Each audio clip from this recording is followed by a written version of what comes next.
Welcome to our Financial Freedom Seminar.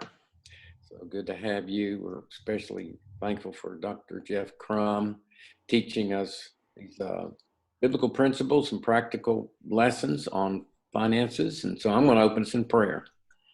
Father, thank you so much for this time to study your word and then get some practical application in regard to in regard to investing our money, investing for the future.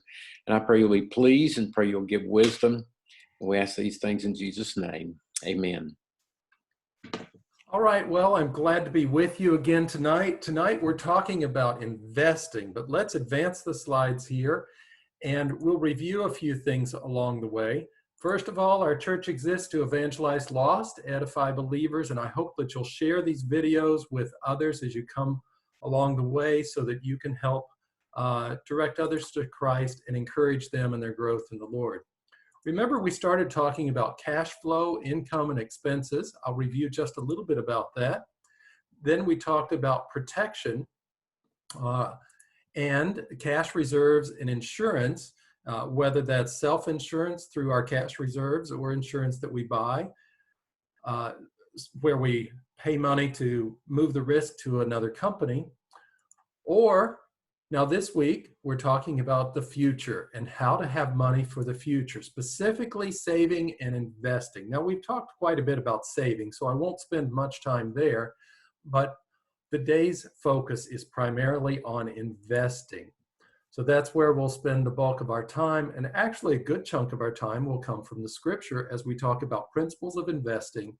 And then after that, we'll move to different types of investments, and I'll just give you some ideas about risk and reward, because ultimately we want a balance of several different types of investments so that we distribute the risk around. And as we go through the work of Solomon and others from the Bible, you'll see why we want that diversification. So let's review. Our budget is our buddy, and here are some of the reasons it's our budget buddy. But remember, it's like the gas gauge on our car. It tells us how much fuel's in the tank and gives us an idea of how much distance we've got to go to help us prevent trouble and plan ahead so that we're prepared for the things that we need to do. And I remember I ran out of gas one day getting off the interstate, and we rolled into the gas station. And that was a good day. I remember that vividly. I remember another day whenever we ran out of gas at McDonald's, and it took us several hours to walk down the street and buy a gas can and go to the gas station and carry a gallon of gas back to the truck. And that wasn't a good use of our time. So we want to pay attention to our budget, and we want to pay attention to that gas gauge. I learned my lesson. We talked about destroying debt and specifically strategies for paying down debt. But we don't know what debt we have until we have that budget and we make a list of all those things. But now that we have the budget, we have a list of our debts, we can talk about different ways of paying down debt. Now, the primary thing that I taught was a snowball, which is where we pay off our smallest balance, and then we take that payment and apply it to the next smallest balance. This is the most popular way of paying down debt because we get really excited whenever we make one bill go away. The most efficient way to pay down debt is probably the avalanche method, where we pay off the highest interest rate first, because interest is an expense. It's an expense. Interest is the price we pay to borrow money, and whenever we pay the lowest price, we save money. So the avalanche works because we get rid of the highest priced interest. We also talked about how we can pay off our debt, particularly our bigger loans, by rounding up with a little extra. If we make one extra mortgage payment a year, we can almost cut the number of payments in half. Of course, it depends a little bit on the interest rate and the length of the mortgage, but generally speaking, you can knock a lot of years off your mortgage if you make one extra payment, especially in the first couple of years. Always remember that if you'd like to talk with me more about something, you can reach me at jeff@drjeffcrum.com. You can also email us at the church, opendooarchdale@gmail. So after we talked about debt, we talked about protection. And protection is planning for expenses that are going to happen, but they're uncertain expenses. Just this afternoon, I learned that an air conditioner was broken, And somebody's going to have an expense here pretty soon to repair that because it's going to be warm all week. Now, we didn't know that air conditioner was going to break, but I knew that air conditioner was more than 20 years old and hadn't had any work done on it for a long time. It's about that time. So we can plan ahead for those. We can protect ourselves with a cash reserve. That gives us mental financial freedom. It also gives us the freedom to be sick, to stay home and get healthy. It gives us the freedom to stay away from work a little while, or to leave a bad work environment or move across the country. If you've got 6 or 9 months of living expenses in the bank, you can afford to make some changes when you need to make them. And Corona has taught us several things about saving money and being confident, or being relying specifically on our jobs to make it from week to week. Just earlier today on LinkedIn, I saw an image of a cliff, and there was a group of people on one side, and they were prepared. They knew what was going on. They didn't look frightened. They were just standing there, and there was a group of people on the other side who were in a panic. Now, today's topic is about future income, preparing today, or preparing to pay for tomorrow today. That's a tongue twister, but we want to prepare today to pay for tomorrow. Maybe that's a better way to say it. We want to base this all on biblical foundations, and I'm not going to review much from the biblical of the past, but we're going to talk about several verses as we move forward, looking at the future. So we want to prepare for the future. One of the past verses was Proverbs 23 and verses 4 and 5. Remember that said that riches come and fly away. They come and go fast. Money comes and goes, but time only goes. So time is one of those things that we want to spend wisely. We cannot really invest our time. We can only spend it. We can't get any more of it back. Remember, in investments, we want something exponential. Do you remember? From Genesis, we talked about being fruitful, multiply, replenish, subdue, and have dominion over the earth. Well, that multiply idea means take back more than you put in. Now, we can invest our time to scale it better. That might be okay. If I can talk to 10 people by video rather than driving to one person's house, that might be a better use of my time. It scales better. But at the end of the day, all of us only have 24 hours. Now, in 1 Timothy 6, the Apostle Paul writes, "Charge them that are rich in this world, that they might not be high-minded, nor trust in uncertain riches." There's the uncertainty of riches again. "But trust in the living God, who giveth us richly all things to enjoy." Why does God give us all things? To enjoy them. Now, verse 18, "that they do good." What are rich people supposed to do, or people with riches? They're supposed to do good, that they be rich in good works, ready to distribute, willing to communicate, and pay attention to this. This is kind of our theme for the day. Laying up in store for themselves a good foundation against the time to come. So we want to save some money so that we have future income. In Isaiah, we read this, chapter 48, verse 17. "Thus saith the Lord, thy Redeemer, the Holy One of Israel. I am the Lord thy God, which teacheth thee to do what? To profit." We read about being productive producers exponentially in Genesis. We've talked about it in Luke. Now we're in Isaiah. The Bible talks about money all over the place. We want to be profitable, which leadeth thee by the way that thou shouldst go. So God teaches us and shows us where to go and teaches us how to be profitable. Now, we'll come back to Ecclesiastes 11 in a few minutes, but I'm going to talk you through it right now, and whenever we come back again, I'll just mention a couple of phrases from these verses. This is from chapter 11. Verse 1 says, "Cast thy bread upon the waters, for thou shalt find it after many days." Now, when we lived in Florida, we were just about 15 or 20 minutes from the beach there in Pensacola. And all 4 of our boys were young, and I was young too, and I'm still young. But we would take the boys and a loaf of bread out to the beach. And the boys would begin by throwing the bread either on the sand or in the water, and we'd watch it go. And in just a couple of minutes, the birds would find the bread. And at that point, we could throw the bread up in the air and the birds would grab it. And hopefully they took it away. Sometimes they dropped bombs on us. So we had some laughs about that. And of course, there was plenty of water there at the beach to clean up. It did happen a couple of times. Now, Solomon says to cast your bread upon the water, for you'll find it after many days. He is not talking about feeding the birds bread. What he's talking about is Solomon was an international trader. He had a lot of things going on. He bought cedars from Lebanon. Remember, Lebanon is a different country. So he would buy wood over here and transport it over here to build his big buildings. But as far as casting the bread on the water, he's not actually talking about bread. He's talking about wheat and grain, because he sent out ships that were filled with produce that they grew there in Israel. And he sent out many of them because some of them might not come back. They might hit rocks. They might spring a leak.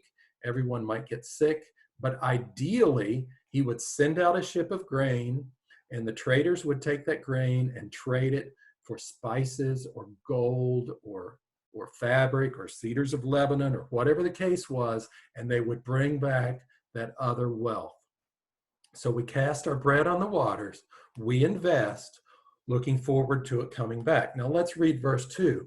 Give a portion to 7 and also to 8, for thou knowest not what evil shall be upon the earth. Why did Solomon send out more than one ship? Because one might not come back. Send out 7, send out 8. This is an investment principle of diversification. Now, specifically, as we get later in our lesson today, we'll talk about retirement. There's an old rule of thumb about retirement, and it still exists. Everyone talks about the 3-legged stool. It used to be the leg of pension and the leg of Social Security, and then your own savings. For most of us, pensions are a thing of the past. They still exist in a few companies, and especially the government. But we'll talk about that. But the basic principle is to have 3 different sources of income in retirement. Now, verse 4 says, he that observeth the wind shall not sow. I'm sitting on my porch just watching the cars go down the street today. I don't have time to sow my garden or invest in anything. And he that regardeth the clouds shall not reap. Oh, I'm a cloud watcher. Yep. Well, people who watch clouds don't have a garden, do they? Now, verse 6 gives us the solution. It says, in the morning sow thy seed. That means get yourself out of bed and get to work. And in the evening withhold not thy hand. Stay busy in the evening. Now, you don't need to farm the fields from daylight till dark, although I had neighbors who did that, especially during certain seasons whenever the crops were coming in. My neighbors had big hopper trucks, and it was nothing for them to pull 6 or 8 or 15 hopper trucks through the fields around my house. Life was different in Wisconsin. We had combines that were 42 feet wide, and you couldn't drive that down these hilly streets here, let alone turn a 42-foot wide machine around in our hilly fields. But those fields were very flat, and they had to harvest all of that within a couple-day period, especially if they were concerned about rain. So in the morning, get out of bed and get to work. And in the evening, don't sit down and quit and just watch the clouds go by. Now, it doesn't say don't rest. There are other places in Scripture that talk about resting, but we do need to get ourselves out of bed. But this is why. For we don't know whether shall prosper either this or that. Remember, send it out on 7 or 8. We don't know which ones are going to come back. But they both may prosper alike. If we put 8 ships out there, just maybe all 8 will come back. So the principle here is about diversification and industry. Be busy, get up and get with it. Now, here are 3 foundations that we can hold on to as we're looking through the Bible and then different types of investments here in a few minutes. First of all, avoid impulsive actions. Proverbs 14 tells us that he that is slow to wrath is of great understanding. We want to be of understanding because understanding and knowledge leads to wisdom. But he that is hasty of spirit exalteth folly. Okay, he that's hasty of spirit. Be careful about being impulsive. Be thoughtful. Think about what you need to take with you before you go for the day. Uh, Whenever I travel, I have a routine. I have my HDMI cable. I have an adapter. I have my mouse. I have my thumb drive.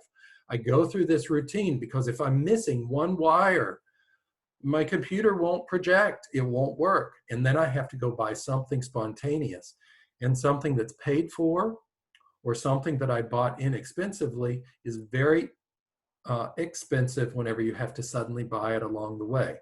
This could be with food. My wife and I have traveled with our kids many, many times. Here's a great tip. Take your food with you. You can, before you leave in the morning, you can get a half a loaf of bread and make several sandwiches. Maybe not put the condiments on it, but put the meat on the bread, and it's all done. Have a squirt bottle of mayonnaise and mustard, and then pull off to the side of the road, and there you go. You don't have to go spend $6 or $8 per person at McDonald's or some other place. You can plan ahead. Impulsive people spend a lot of money on things that don't come back to them. Number 2 here, have daily matters in order before investing. You should not invest until you have your daily routine and your daily matters in order.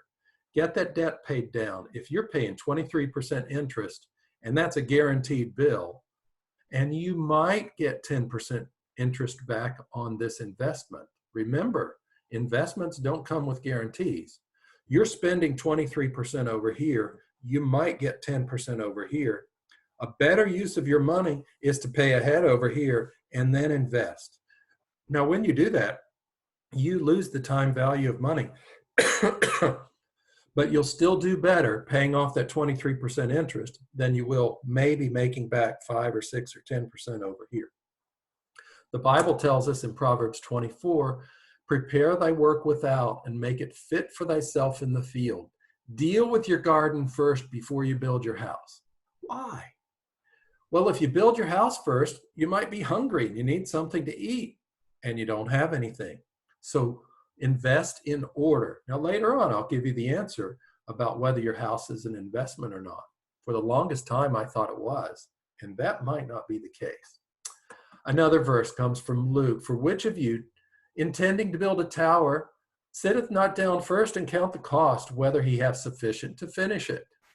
I think I've already told you about this because near where we lived in Wisconsin, there was a foundation and a basement in the ground with no house over it. And eventually they came in and bulldozed the basement, took it away to the landfill, ground it up for a new road. I don't know what happened to it. And then they pushed all the dirt in and sowed grass so it would be safe again. And then they put a for sale sign on it. Here's a lot, a buildable lot. Come build your house. Number 3. Number 1 is avoid being impulsive. Number 2 is get your house in order before you invest. And number 3, make a plan. Part of your homework for today will be making a plan, making a list of the big things that you need to plan for. And we all have to plan for old age. There will come a day whenever we can't work as much as we used to. So make a plan. The thoughts of the diligent tend only to plenteousness.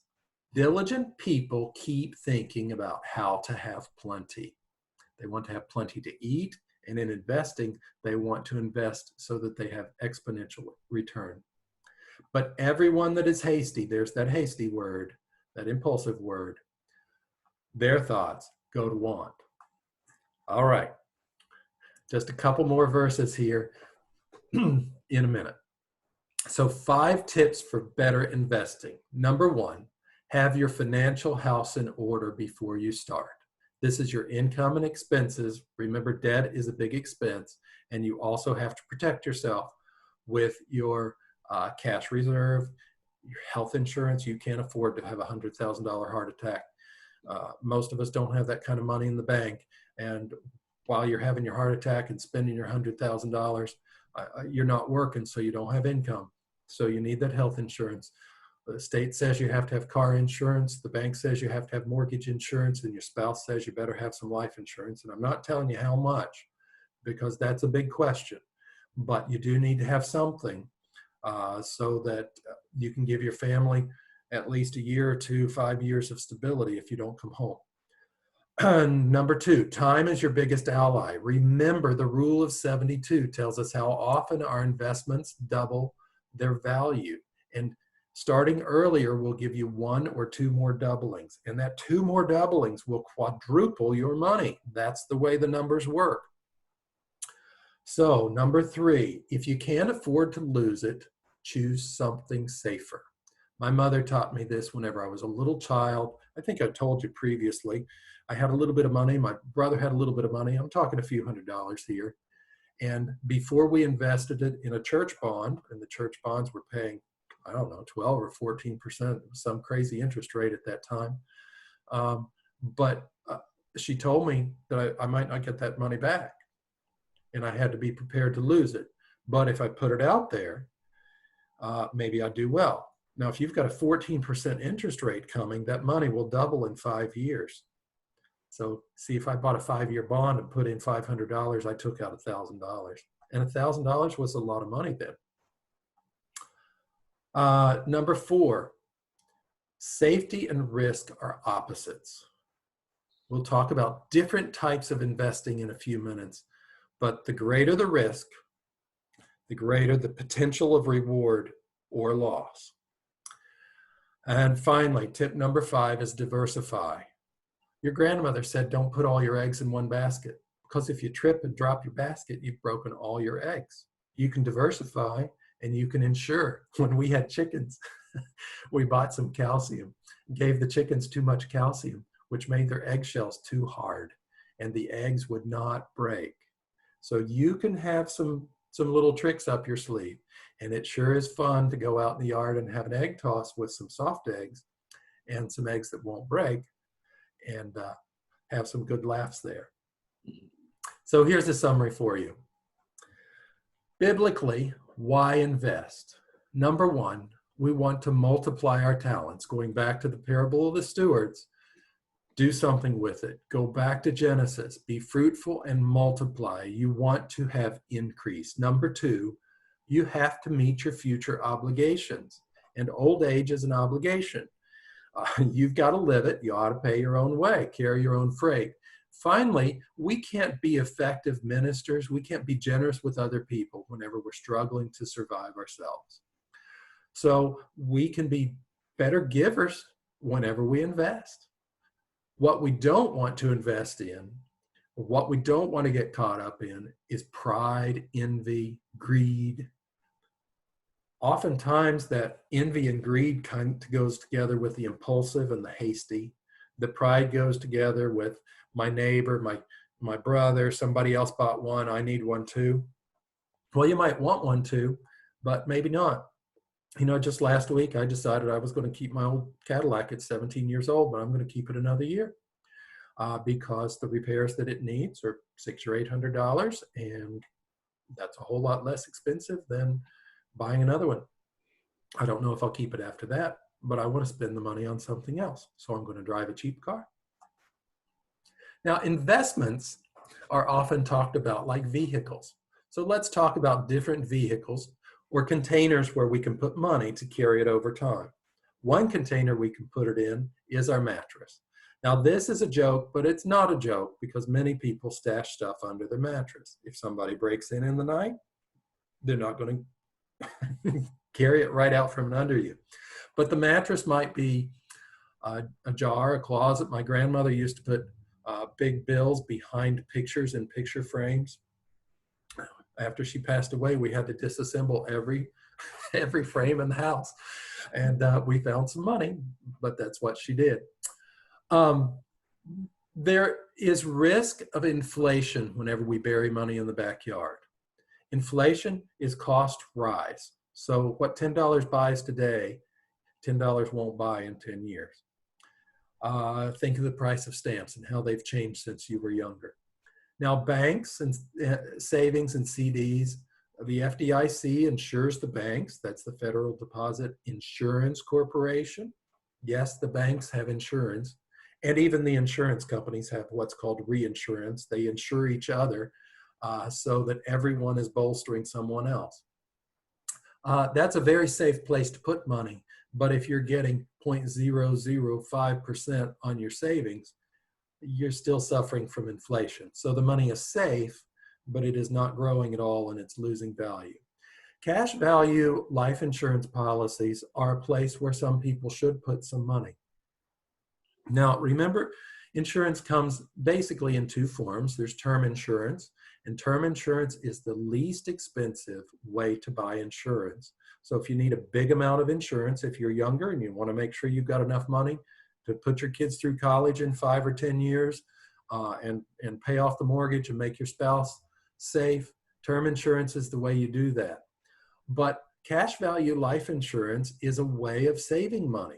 For some people, the biggest value of cash value life insurance or whole life insurance is just that it is a systematic way to save money.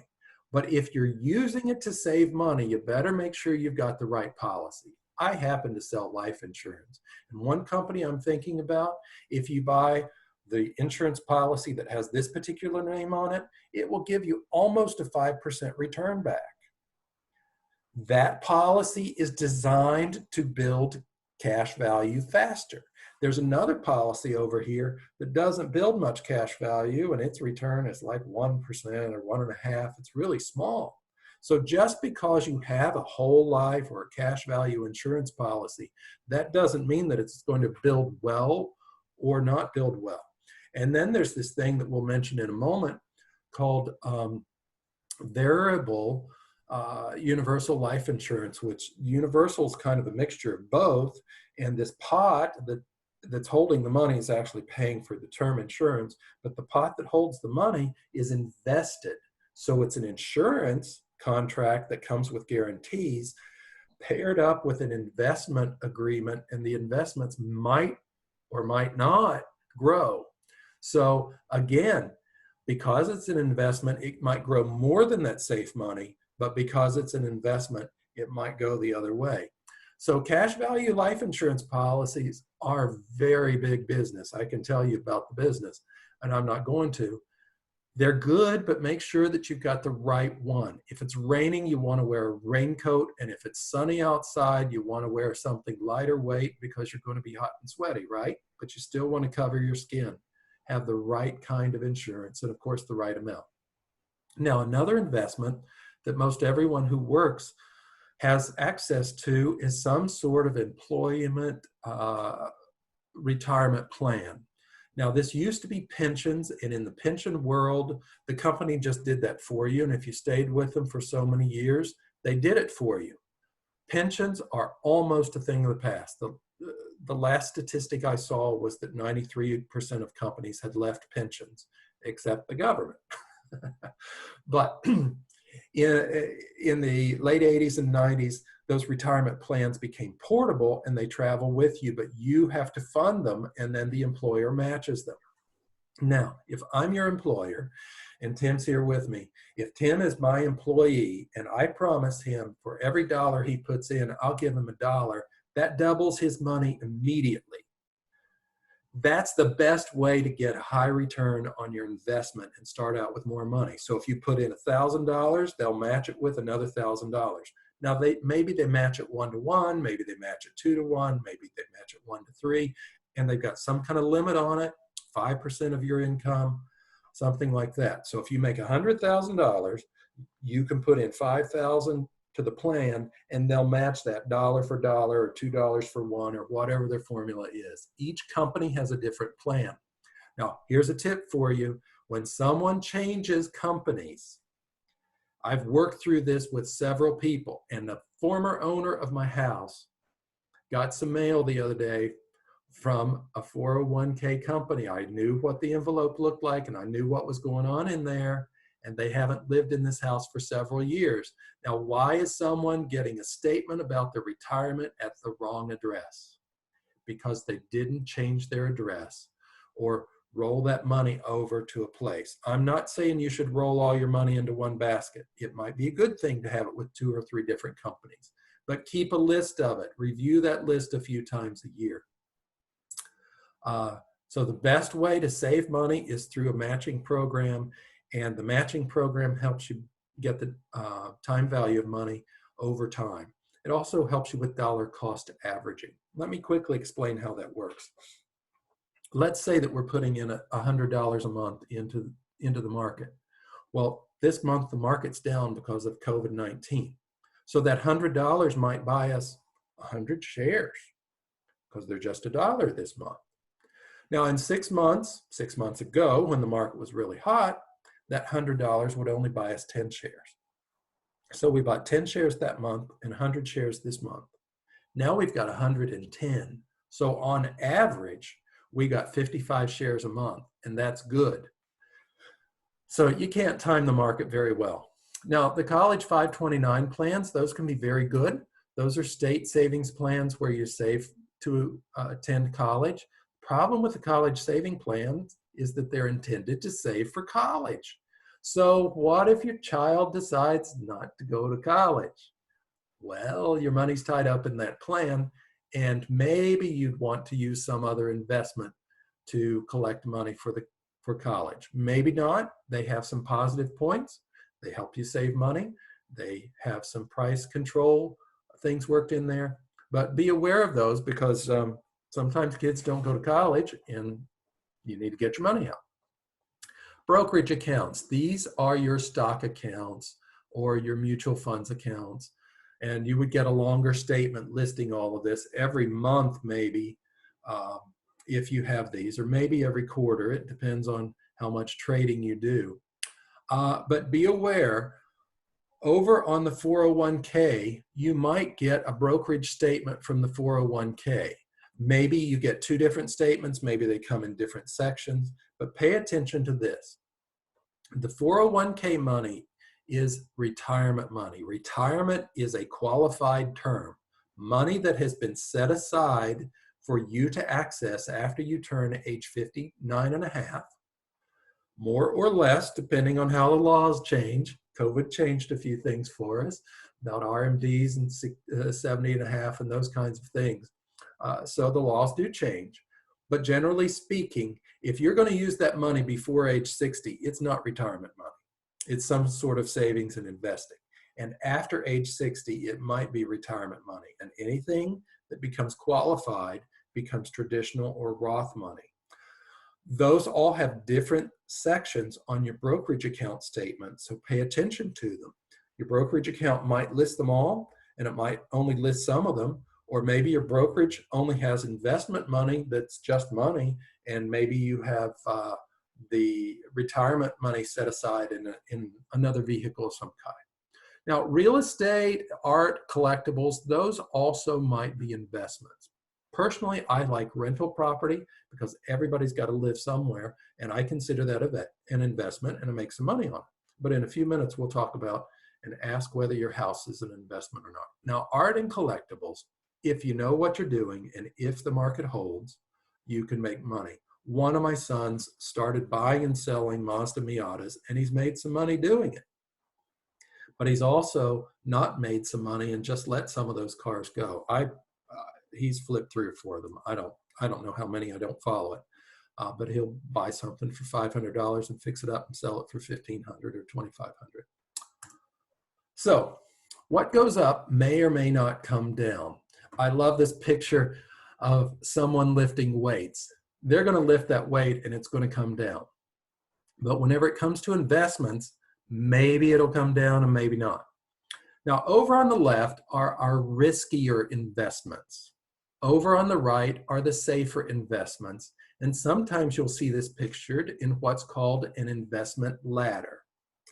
So we'll start at the bottom right. The bottom rung of the investment ladder is cash. Cash is safe. I can see it. I can touch it. Sometimes we can smell it. We can feel it. It's there. Bank accounts are about as safe as you can get. Now, sometimes banks fail, but behind that bank failure is the FDIC and maybe a state insurance corporation of some kind. So the banks are pretty safe.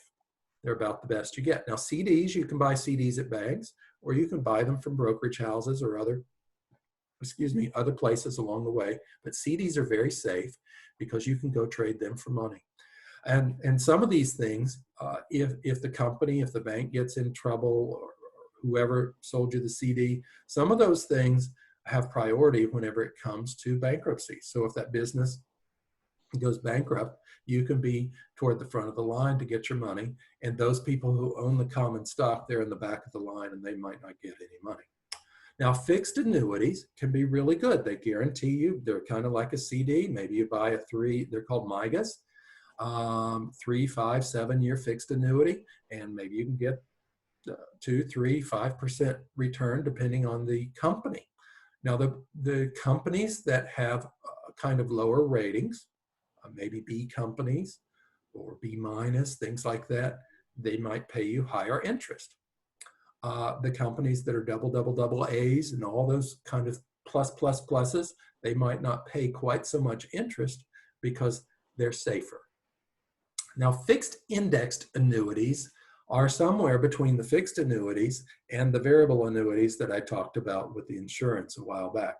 The fixed indexed annuities perform a little better than bonds do because whenever the market goes up, they trail the market going up. They don't take all of the gains of the market because the insurance company slices those off and keeps them for themselves. And each year, whenever your anniversary comes, you ratchet up and that gain is locked in. If the market happens to go down, the market goes down, but the gain's already locked in. So those notch up and they follow the market. Now, if the market falls here, but then begins to rise, we're going to start from this higher starting point. So that's how fixed indexed annuities work. The money is not actually in the market. It's indexed to the market. It has a reference number that trails the market. So that's how that works. Now, over on the left-hand side, we've got the variable annuities. I already said that the money's in the pot and that money is actually invested. In the fixed indexed, the indexed money is indexed to the market. It is not in the market. But the variable annuity money is in the market. Then we have mutual funds, and there are lots of varieties of those kinds of things. But that's whenever we give our money to a mutual fund manager, and the fund manager goes out and buys stocks or real estate or options, puts, calls, whatever they're doing out there in the investment world. We can buy individual stocks and bonds, and it wasn't that many years ago that people did that. Most people don't now. They buy mutual funds now, and the mutual funds give us diversity because the fund manager has invested in many different stocks and bonds. Stocks can give us the most gain. Bonds are the most stable. Usually as we're approaching retirement, if we're doing something with stocks and bonds.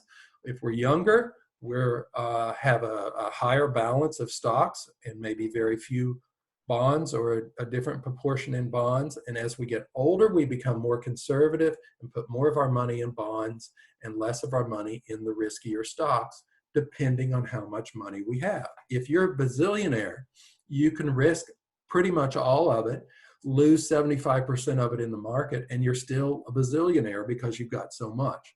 But if you don't have a lot, you need to protect yourself first. Now, alternatives could be anything from plants, jewelry, arts, anything new, Tesla. Maybe that could be considered an alternative, at least early on, whenever they didn't have much traction yet. So this is called the investment ladder, and sometimes you'll see it pictured as a ladder or as a set of steps. The things on the right probably will not come down.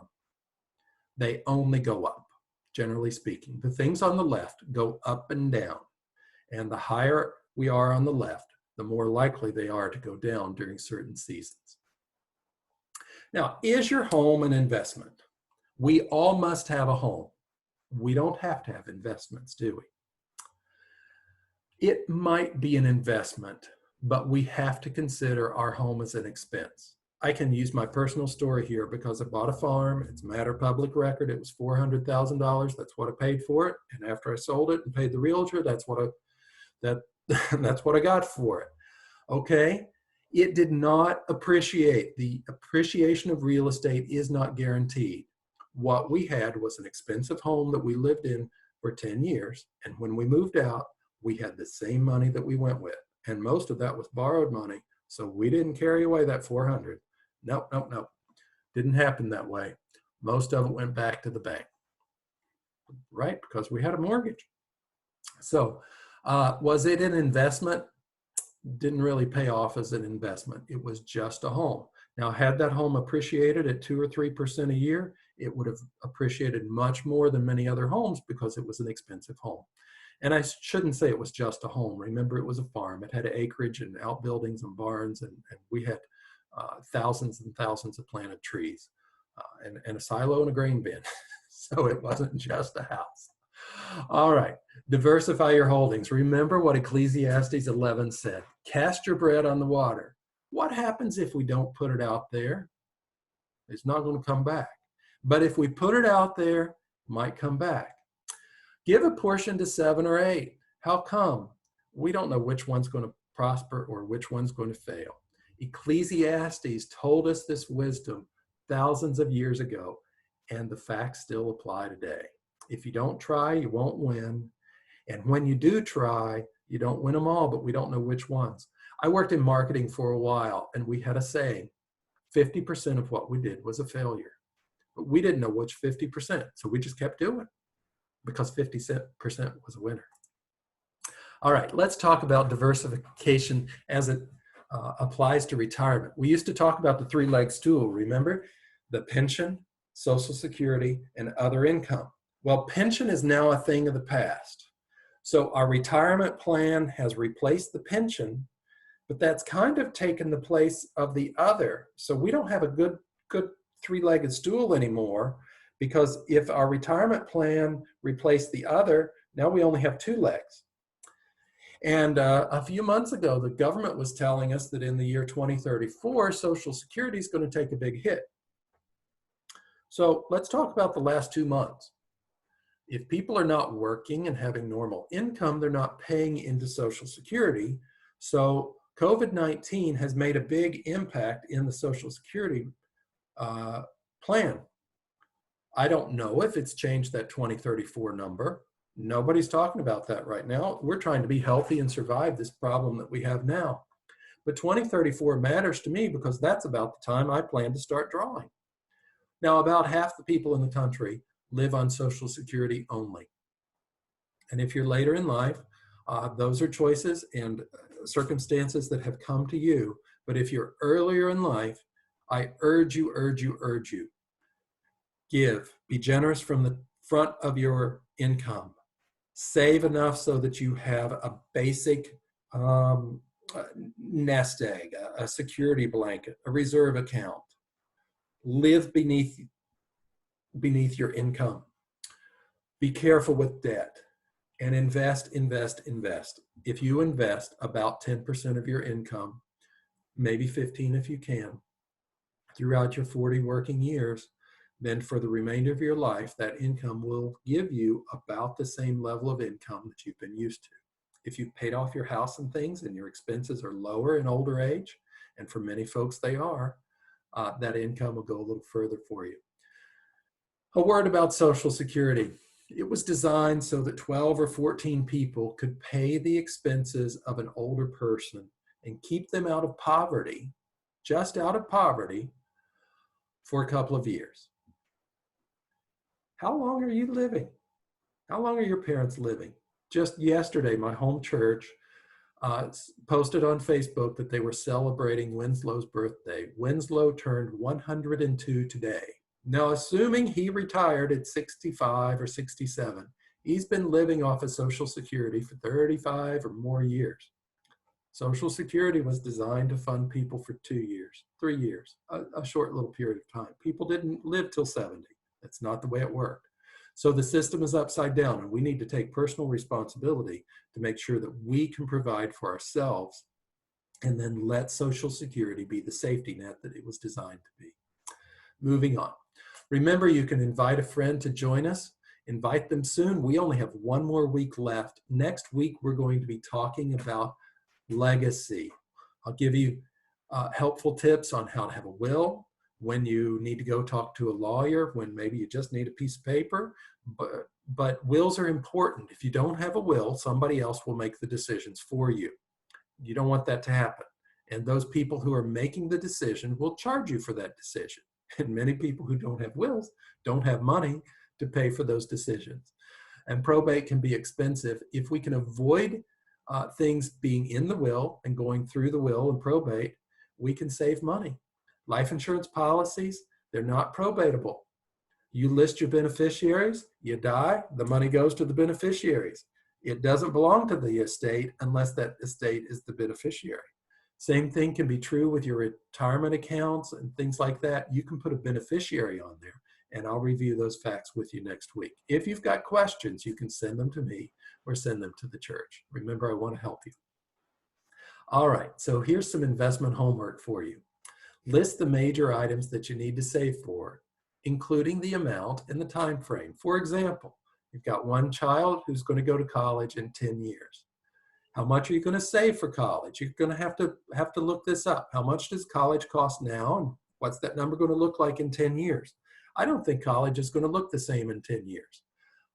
20 years ago, we started with online education. I think we've always had the commuters and the residential students, but online education made the residential students commuters in many cases, and now COVID has made everyone an online student because we can't meet together in groups. What is college going to look like in 5 or 10 years? I believe we're still going to have residential college, but the only students who are going to go to residential college are those who want the residential experience. It's going to be about the residential experience because most of these other academic skills we can get online. College is one thing, retirement is another. How many years do you have to prepare? I wrote a note down the other day. Jeff, you have 30 summers left. I'm over 50. 30 more summers. What do I want to accomplish this summer? Well, I've got some ideas, and COVID's kind of raining on that. But how many years until retirement? 20? 10? What do you need to accomplish before then? Is there somebody you want to see, something you want to go do? Don't save up until you're old because you might not have the health or the resources to do it. We need to enjoy some of life as we go along, but we do need to prepare to pay for future expenses too. Seek advice on building a savings plan. You haven't done this before. Talk to some older folks, talk to people in the business. Most people who have a sophisticated financial plan have several different advisors, and then one of those advisors kind of coordinates it. Wealthier people have family offices, and those family offices have lawyers and CPAs and insurance people and investment people and maybe trust people, specializations within that, and they help to manage the money of the businesses. And start this week. Do not procrastinate. Get started. Now, here's some takeaways for improving your financial future. Be intentional and plan now. You say, Jeff, I don't know. I don't either. I don't know, but I want to go this way. Let's say I want to go to California. I don't know which road to take at every turn, but I need to keep going west and I need to get started. And if I get started going in the right direction, I will get there eventually. If I don't start, I'm not going to get there. So get started, and we have to keep restarting every day and keep momentum in it. Start wherever you are and keep moving in the right direction. Now, if I can help you some way or you want to talk about something, be sure to reach out and ask. Next week is our final week. I just mentioned talking about our legacy. There's still time to invite a friend. And tomorrow, this video will be live, so you can share the video tomorrow and share other videos of the church. They're all posted on the YouTube space at Open Door Archdale. Be sure to use the word Archdale because there are many Open Door churches. But you can watch our sermons, our services, some music here and there, some children's sermons and object lessons. And now we have soon 5 financial seminars, and next week is number 6, and that's our last one. So this concludes our presentation for the day, and I'm going to stop the recording, and then we'll have some private questions here with those who are attending live.